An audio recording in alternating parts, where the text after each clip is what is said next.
Hello my YouTube family. तो चलिए आज मैं आपको लेकर आई हूँ भानुशाली समाज के एक ऐसे कार्यक्रम में जिसका आयोजन वलसाड़ के अंदर किया हुआ था श्री उद्धव भवन के ओपनिंग में।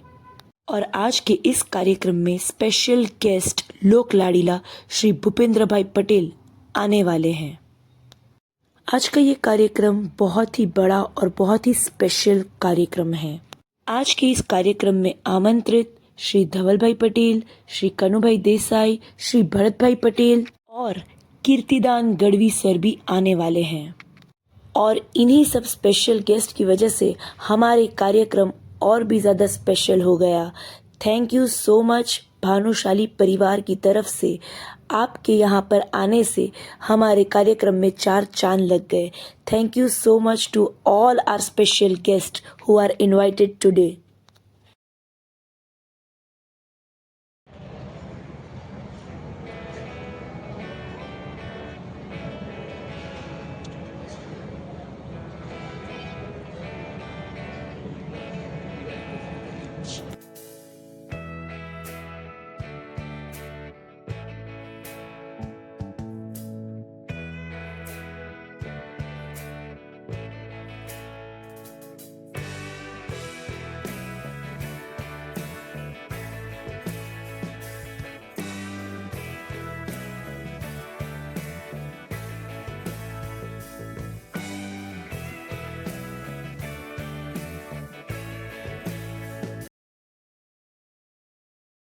निर्माण થવાનું છે એ 20,000 ફૂટનું છે।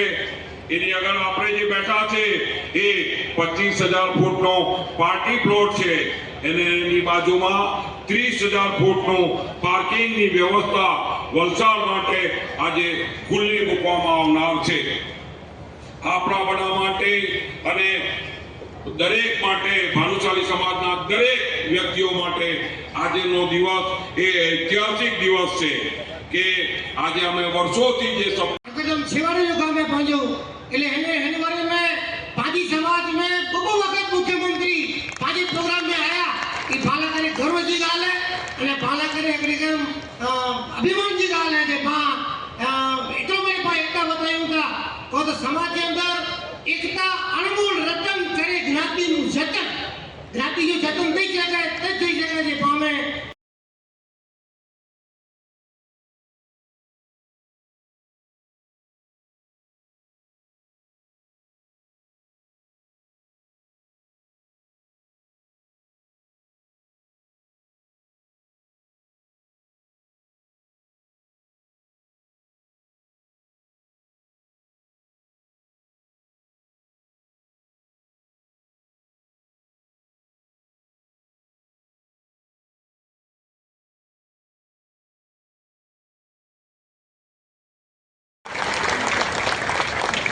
गुजरात राज्यना कैबिनेट मंत्री माननीय श्री नरेश भाई पटेल साहेब નું જોરદાર તાળીઓથી આજે સ્વાગત કરશું।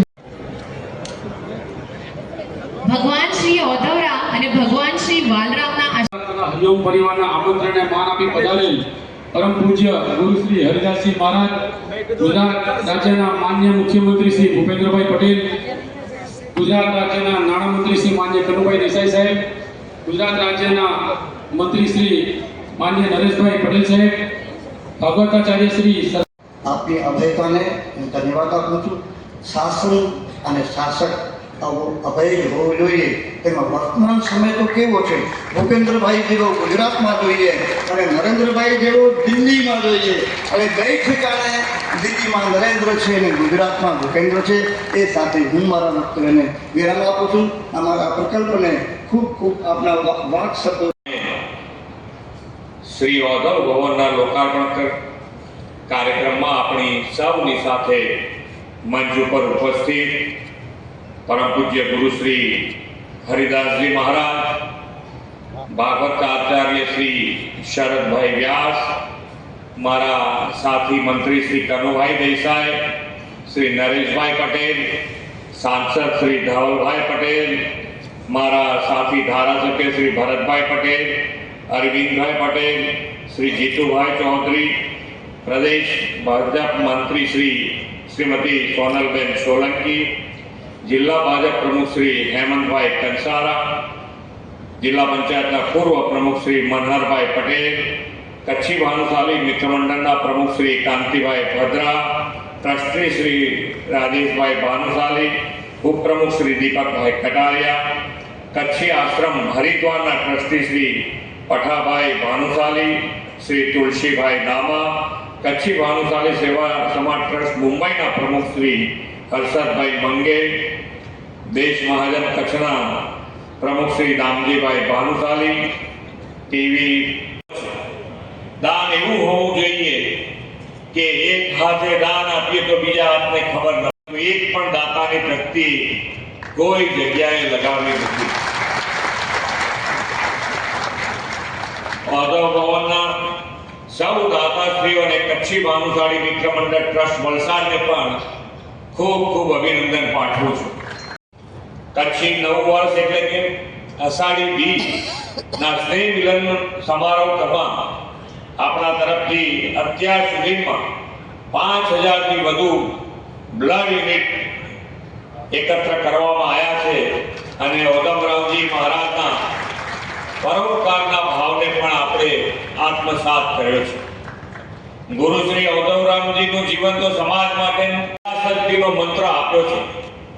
તેમણે આર્થિક પ્રગતિની સાથે આપણી સનાતન સંસ્કૃતિના ગૌરવ તથા સમાજના તમામ વર્ગોના કલ્યાણ અને સામાજિક સમરસતા સાથેના વિકાસની નેમ રાખી છે.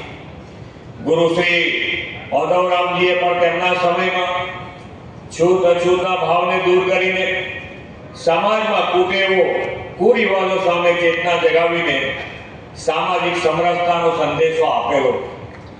આધ્યાત્મિકતા સાથે ધર્મ પારાયણ જીવન જીવીને લોક કલ્યાણ માટે શ્રી કચ્છી લાલ રામેશ્વર આશ્રમ હરિદ્વારને અદ્ભુત વિકાસ કર્યો છે.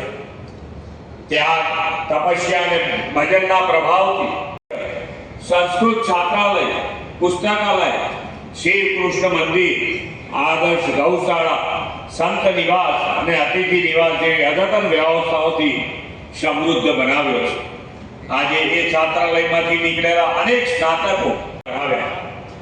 વાડિયા તીર્થધામમાં શાસ્ત્રીય શિલ્પ પદ્ધતિથી વિશાળ રામ મંદિરની સ્થાપના કરી, જે ગુજરાતમાં આવી શૈલીનું પ્રથમ મંદિર છે અને અહીંયા આગળ દૂર દૂરથી દર્શનાર્થીઓ પણ આવે છે. આજે પણ પૂજ્ય વાલરામજી મહારાજની જ્ઞાન ભક્તિની સુવાસ આપણને પ્રેરણા આપી રહી છે. તેમના સેવા કાર્યો આપણને શીખવે છે કે સાચી આધ્યાત્મિકતા એટલે લોક સેવા, કરુણા અને વાત્સલ્યથી જીવન જીવવું. પૂજ્ય હરિદાસ મહારાજની પ્રેરણાથી ભગવાન શ્રી વાલરામના શતાબ્દી મહોત્સવની જાગૃતિ માટે કચ્છથી લઈને મુંબઈ સુધી વિવિધ ગામોમાં 15 થી વધુ ઔદ્યોગિક મંદિરના નિર્માણનો સંકલ્પ કર્યો છે. આ મંદિરો દ્વારા શિક્ષણ, આરોગ્યને લગતા કાર્યોનું આયોજન થવાનું છે. આવા સંકલ્પો માટે પણ ખૂબ ખૂબ અભિનંદન પાઠવું છું. વડાપ્રધાન શ્રી નરેન્દ્રભાઈ મોદી 2047 સુધીમાં વિકસિત ભારતના નિર્માણનો સંકલ્પ કર્યો છે. તેમણે વિકાસની વ્યાખ્યામાં પ્રકૃતિના સંરક્ષણને, રાષ્ટ્ર પ્રેમને, જન જાગૃતિ અને ભવિષ્યની પેઢી પ્રત્યેની જવાબદારીને પણ જોડતા 9 સંકલ્પો આપણને આપ્યા છે. આ 9 સંકલ્પોમાં આપણે જ્યાં જોડી શકીએ ત્યાં આપણે જોડાવવું જોઈએ. કહેવાતું કે કોઈને જો સજા કરવી હોય તો બદલી સરકારી અધિકારીની કચ્છમાં કરી દેવી, પરંતુ હવે કચ્છમાં જવા માટે દરેક અધિકારી એકદમ આતુરતાથી જાય છે. એટલું કચ્છનો વિકાસ થયો છે અને એનો પણ યશ આપણે આપણા યશસ્વી વડાપ્રધાન માનનીય મોદીજીને આપવો પડે. કેમ કે 2001